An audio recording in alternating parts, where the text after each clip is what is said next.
Hello and welcome to another tutorial from CamiPaige Boutique. I'm Brooke Tannehill and today I'm going to show you how I made this printed vinyl peekaboo tumbler. As always, all the products I use will be listed in the description box below, and you may even find a coupon code or two that saves you some coin. Come join our exclusive Facebook group where you can take advantage of upcoming freebies and giveaways that you aren't going to want to miss.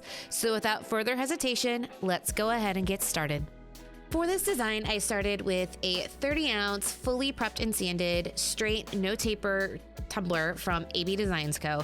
And I am coming in with a beautiful coat of Flora G from Miss Lillian's No Wax Chalk Paint.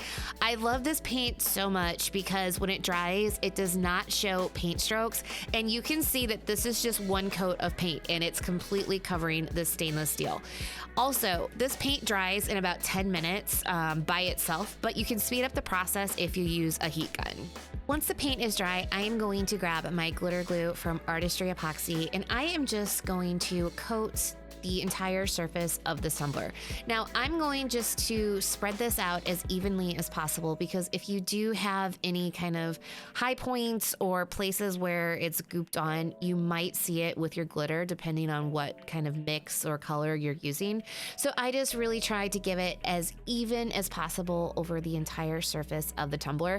Now with glitter glue, your working time is longer than Mod Podge, so you can kind of take your time, but it isn't as long as if you're using epoxy. So I just really try to make sure that I've got a nice smooth coat around the tumbler, or at least where I'm applying my glitter before I move into the next step.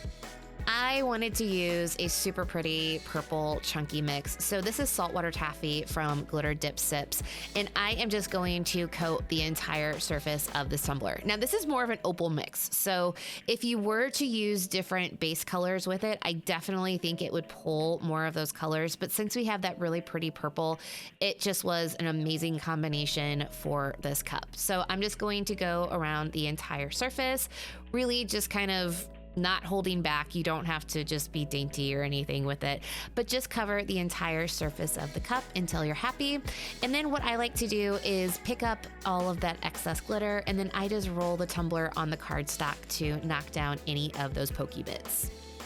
I let the glitter dry for about 45 minutes, and then I grabbed my quick seal. I know in my other tutorials, I typically use clear gloss spray paint to seal my glitter, but I wanted to try this to see if it worked as well or better, and I have to say I was pleasantly surprised. So I'm just coming through and I'm adding a pretty generous layer of this over the top of the glitter, and I have to say it really locked it in place. So I just did a coat of this, let this turn for about an hour, 2 hours. I just got distracted doing other things, and then I was ready to move into my coats of epoxy.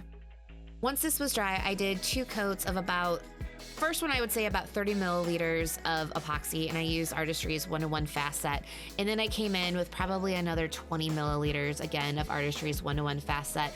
Let that cure, and then it was time for sanding.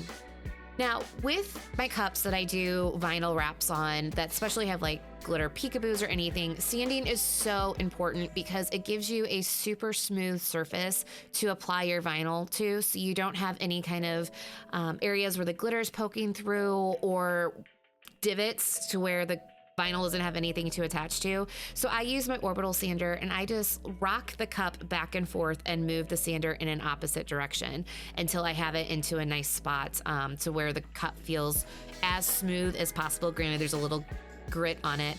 And then I will grab just a sanding block and hit the bottoms of my tumbler. Now this is a chunky glitter, so you are going to have the pokey bits that you are unfortunately going to have to hand sand down, but I promise it will pay off in the long run and it will give you such an amazing finished product with your cup.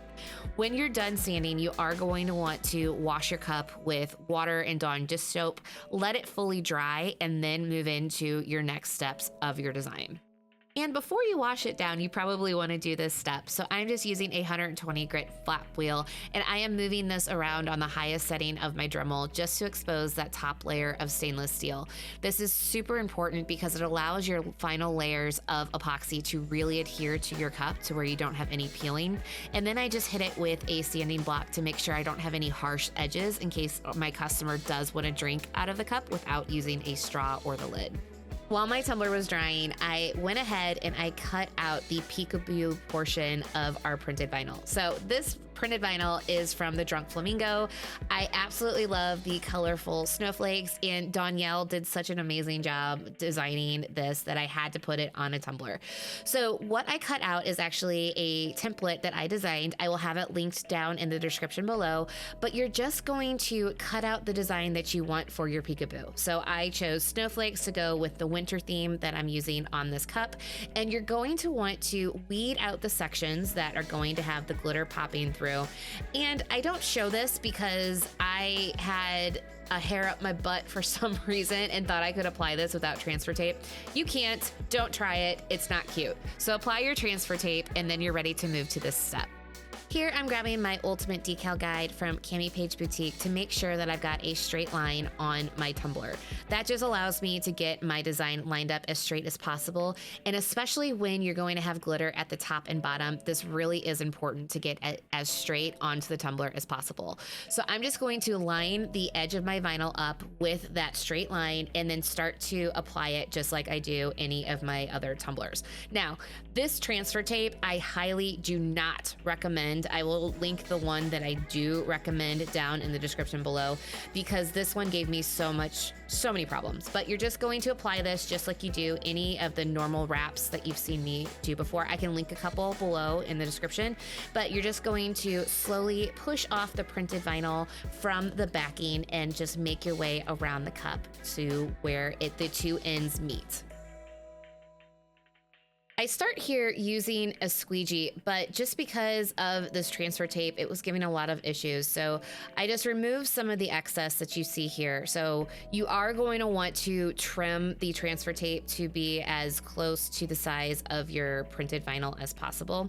But I'm just going to trim the excess off here, and then I'm just going to use my fingers to continue to push the backing off of the printed vinyl.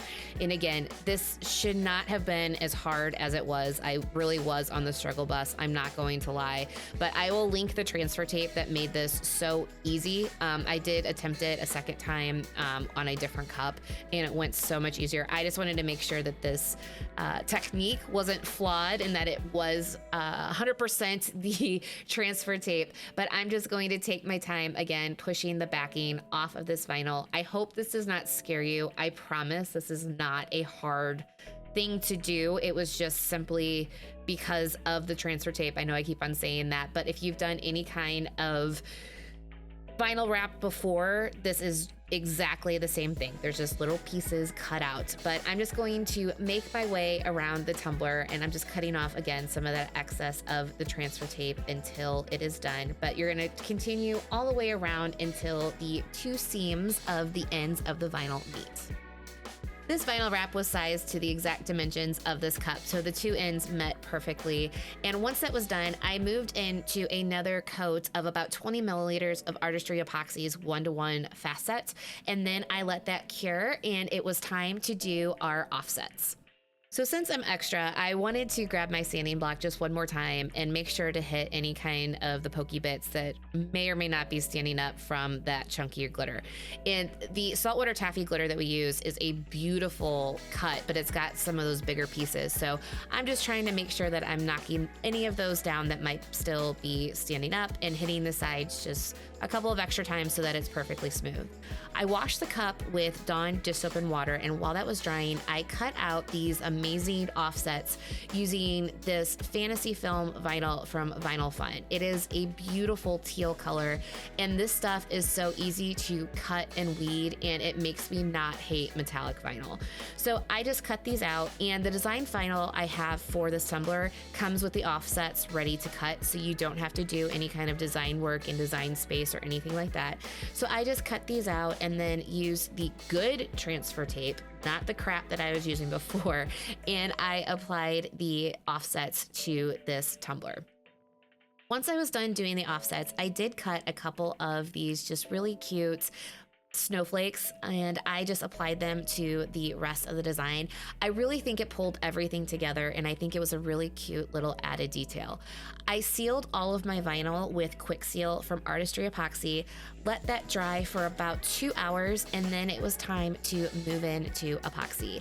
This cup needed 2 final coats of 20 milliliters each time. I let each coat dry for about 2 hours, and then I let it sit for about 4 total afterwards, and this baby was done. I love how this tumbler turned out, and even though winter sucks, this cup almost makes it worth it. I hope this tutorial inspires you, and I can't wait to see what you create. If you have any questions about any of the steps or information, please feel free to reach out and I'll be more than happy to help. As always, thank you for watching. It really means a lot to me. If you like this tutorial, make sure to give it a thumbs up and subscribe so you can see future videos. You can also ring the bell so you're notified of all future cup making goodies. Thank you again. I love you guys. Bye.